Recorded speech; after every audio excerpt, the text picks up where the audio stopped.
Contrariamente a lo que algunas perspectivas teóricas sostienen, el psicoanálisis es una teoría que está completamente apartada de todo naturalismo. Eh, Tanto Freud como Lacan, ninguno de los dos sostiene un naturalismo de la pulsión sexual, por eso hablan de pulsión y no de instinto.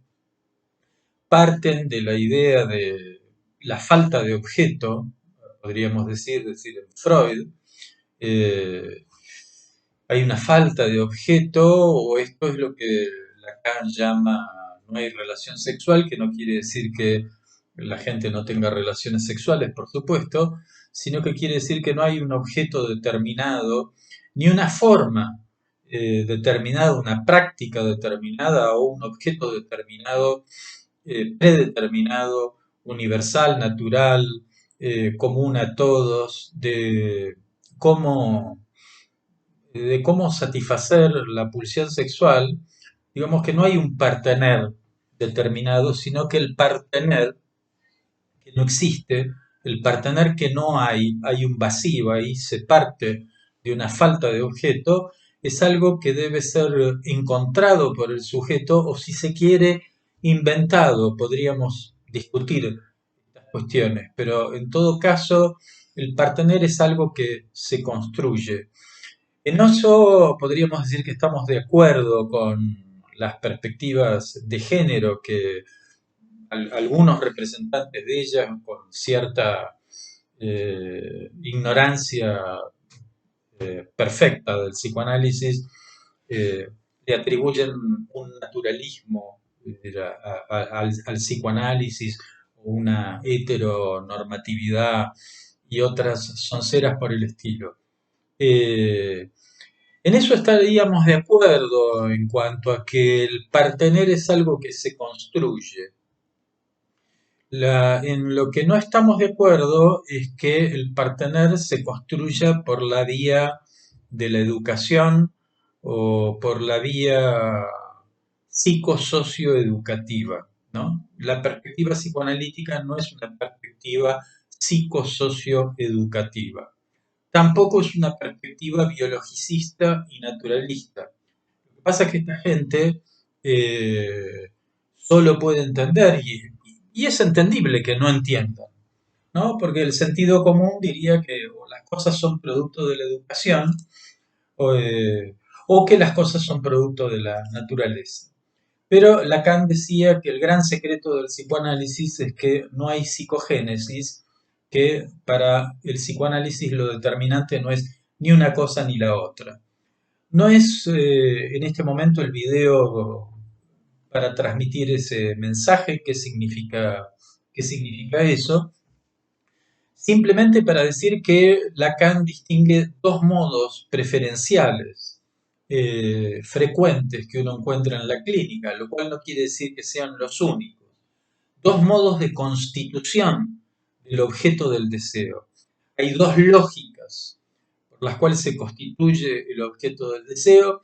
Una es la lógica que él llama erotomaníaca, que atribuye con más frecuencia a la feminidad, no a las mujeres, sino a la feminidad, y nuevamente tampoco es que tiene que ser la única, ni necesaria, ni natural, ni rectora, pero que con frecuencia uno ve esa lógica erótica, es decir, en la feminidad. Mientras que en la masculinidad, él encuentra una predominancia del modo fetichista de la constitución del objeto del deseo.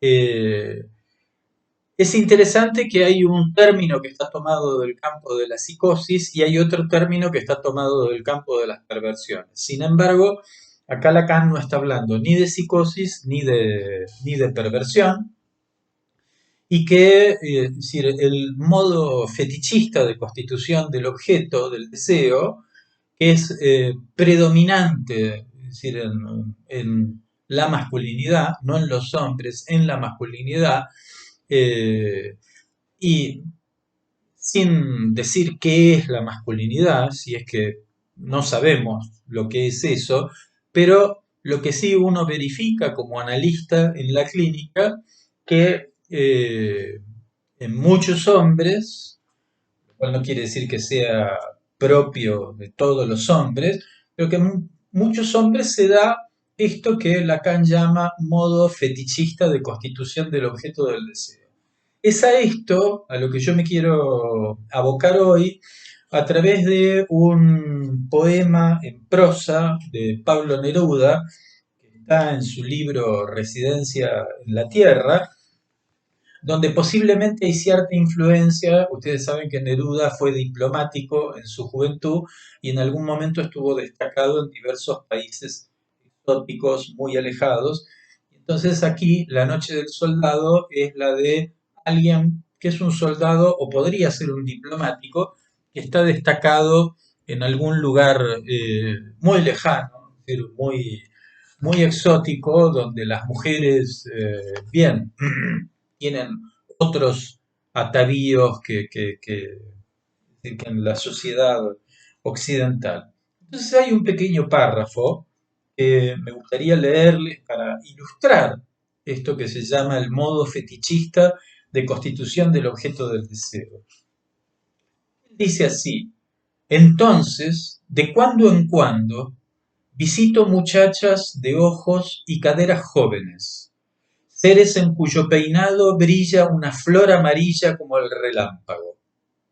Ellas llevan anillos en cada dedo del pie, y brazaletes, y ajorcas en los tobillos, y además collares de color, collares que retiro y examino, porque yo quiero sorprenderme ante un cuerpo ininterrumpido y compacto y no mitigar mi beso. Yo peso con mis brazos cada nueva estatua y bebo su remedio vivo con sed masculina y en silencio. Muy bien, analicemos brevemente lo que dice este párrafo. Lo primero es que vemos que la chica habla de una flor amarilla como el relámpago, son varias, ¿no? Pero o llevan esto, anillos en cada dedo del pie, brazaletes, ajorcas en los tobillos, collares de color. Bueno, es decir, la chica o las chicas son un arbolito de Navidad, están llenas de adornos, de accesorios, es decir, de aditamentos, que pareciera que tienen algún valor o cumplen alguna función en cierto erotismo masculino. No quiere decir que por ser hombre haya que tener ese tipo de erotismo, pero es un tipo de erotismo que frecuentemente encontramos en los hombres y que vemos estas cuestiones de las medias, los tacos altos, los accesorios, etcétera, que tienen un valor para el erotismo del sujeto. Y entonces él señala todas estas cosas, pero además dice, y este es un punto complicado, dice: yo peso con mis brazos cada nueva estatua y bebo su remedio vivo con sed masculina y en silencio. Cada nueva estatua, cada nueva quiere decir que hay una serie, que es una tras otra, que hay una serie.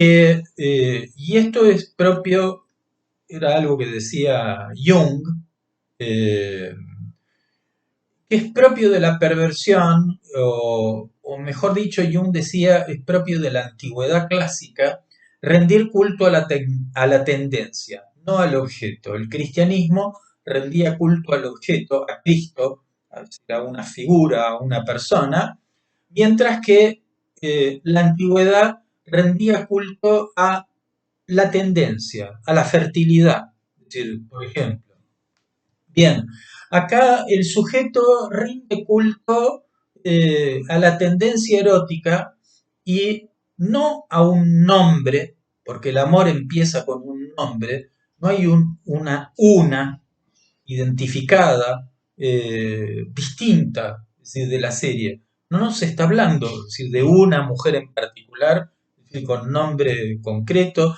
de una historia amorosa y personal, sino que nos está hablando más bien de una serie de mujeres que cumplen con ciertas condiciones eróticas fijas que el sujeto tiene, es decir, en su inconsciente el sujeto puede ignorar por qué determinada mujer o una serie de mujeres lo excitan y que se excita o su pasión erótica se enciende con ciertas imágenes, porque de últimas se trata de imágenes, los collares de color, las ajorcas, la flor amarilla, etcétera, pero que incluso no solamente decir, son partes extraíbles de accesorios, sino también partes del cuerpo. Habla de las muchachas de ojos y caderas jóvenes, partes del cuerpo que incluso, y esto es más complejo, pueden ser partes del cuerpo fantasmáticas, imaginarias, fantasmatizadas. Pero es cierto que hay ciertas condiciones fijas que a veces vemos, se puede ver en una mujer esto también, que a una mujer le gusten los hombres de ciertas características físicas, eh, y, pero con mucha frecuencia vemos en hombres que a veces hay ciertas características físicas de las mujeres que los atraen. Y evidentemente, es decir, es una imagen y él la nombra como estatua, cada nueva estatua. Es una serie y acá la dimensión de la estatua muestra algo de lo cual, bueno, muchas mujeres, el feminismo, o no hace falta ser feminista, es decir, para quejarse de esto y quejarse con razón. Es uno de los puntos problemáticos de desencuentro entre el erotismo, cierto erotismo masculino y cierto erotismo femenino, porque cuando Lacan habla de la forma erotomaníaca, yo no me voy a detener, pero vamos a decir que en esa forma erotomaníaca de constitución del objeto es importante la palabra. Es importante algo que aparece en una película de Almodóvar que es Hable con ella. Pareciera que el hablar, el decir, es importante, es decir, en el erotismo, es decir, cierto erotismo femenino. Lo cual no quiere decir que no se pueda dar eso también en los hombres. Acá un punto difícil, complejo, es no confundir el decir, palabra, que haya acto de palabra, no confundirlo con la voz. La voz puede ser un aditamento más. La voz puede formar parte de la imagen. Una mujer con, así como puede ser, bueno, el sujeto se enciende con mujeres de caderas así o que llevan tales y tales accesorios, también puede encenderse con mujeres que tengan una voz determinada, más grave, más aguda, o que diga que a veces hay sujetos que se excitan con la mujer diciendo ciertas cosas, a veces cosas obscenas o lo que sea, y que eso estimula. Pero ahí, que haya una excitación con la voz no quiere decir que la palabra del otro importe. El otro sigue siendo una estatua. Podría ser una estatua parlante, ¿no? Es decir, como una muñeca que habla, ¿sí? El fetiche es mudo. Y este es el punto. Por eso el silencio es algo que está marcado. Y bebo su remedio vivo con sed masculina y en silencio, ¿no? Hay una cierta forma del erotismo masculino que tiende a ser silencioso, que no quiere complicarse mucho es decir, con las palabras. Ustedes van a ver en las redes, a veces hay no sé si es un meme, es una foto, un chiste, que muestra la puerta del baño de mujeres y la puerta del baño de hombres. Y la puerta del baño de mujeres está llena de muchos blas, bla, bla, bla, bla, bla, bla, bla, bla, bla, de diversos tamaños. Toda la puerta está cubierta de muchos blas. Y la puerta del baño de hombres tiene un solo y único bla solitario y terminal y telegrámico, ¿no? Es decir, uno solo. Bien, eh, uno podría decir que muchas veces los hombres se ven forzados a hablar en el juego amoroso porque es más una exigencia del partener femenino, por poner un ejemplo, eh, y no porque le salga espontáneamente. Entonces, bueno, esto de estatua es todo un tema porque muestra cómo el partener se acomoda a la fantasía del sujeto. Y el partener de la fantasía es un partener que el sujeto quiera que sea un partener dócil, ¿no? Es decir, que sea como una imagen. Donde ahí uno empieza a ver que quizá no hay tanta distancia entre el acto sexual, es decir, con esta figura que está callada, no dice mucho, lo que importa es las formas del cuerpo, qué es lo que lleva y llevar a cabo el acto sexual.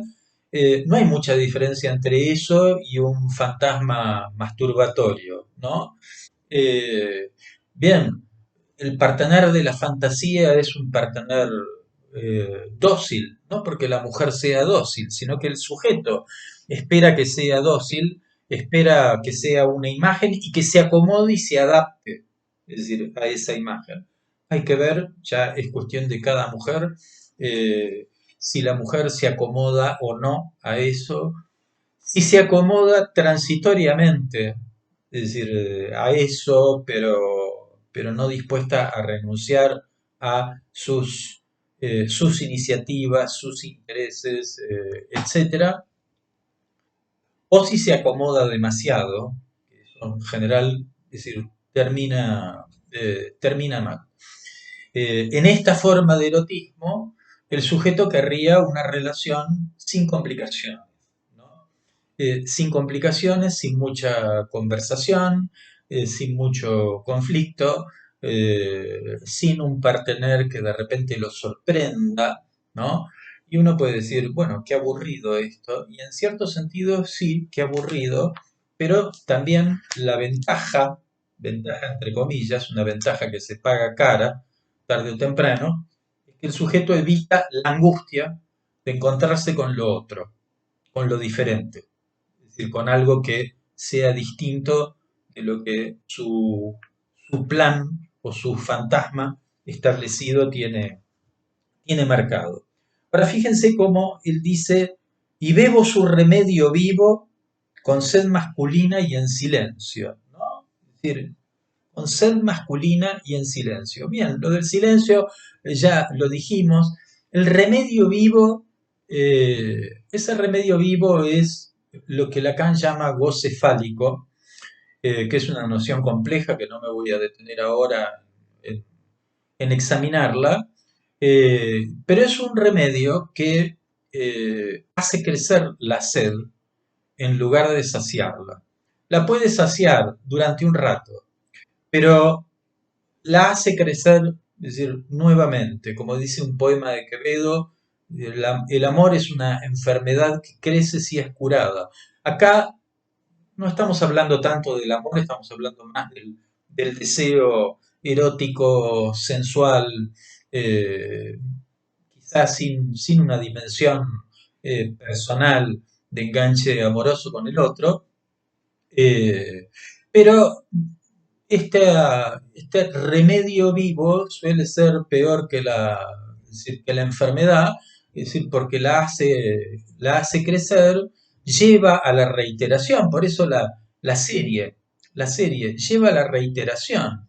Eh, no termina es una sed que no termina de saciarse, sino que se renueva y se agudiza más con cada intento. Esto es lo que uno ve en lo que vulgarmente llamamos vicios, ¿no?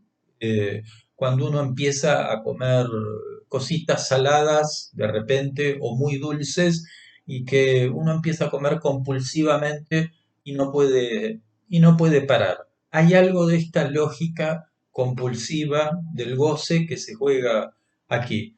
Y aquí conviene recordar a San Francisco de Sales, los santos eran personas que sabían bastante del pecado, quizá porque la santidad y la criminalidad son dos cosas que están muy cerca, eso decía un escritor católico, León Bloy.